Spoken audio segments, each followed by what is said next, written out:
पृथ्वीचे मोल ही कंकना, मीही 32 लक्षणी पद्मिना, 3 दिवस संपूर्ण दासी तुमची झाले मी. तयासी ते मानले सवेची, त्यातनी दिव्यलिंग काढिले, सूर्यप्रभे हुनी आगळे तेज वर्णिले. नवजाय लिंग देखोनी ते वेळी, महानंदा तन्मय झाले. मने जय जय चंद्रामोळी, मनोनी वंदी लिंगाते. मने या लिंगाच्या प्रभे करुणी, कोटी कंकणे टाकावे ओवाळुनी. सौदागरे मने महानंदे लागुनी, लिंग ठेवी जतन हे.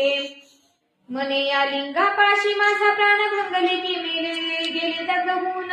तरी मी अग्नी प्रवेश करीन, महाकठीण व्रत माझे. येरीने अवश्य मनोनी, ठेविले रत्यांगारे नेऊनी. मग दोघे करीती शयन, नृत्य करीन म्हणजे मी. तिचे कैसे आहे सत्व, धैर्य पाहे सदाशिव. भक्त तारावे अभिनव, कौतुक चरित्र दाखवी.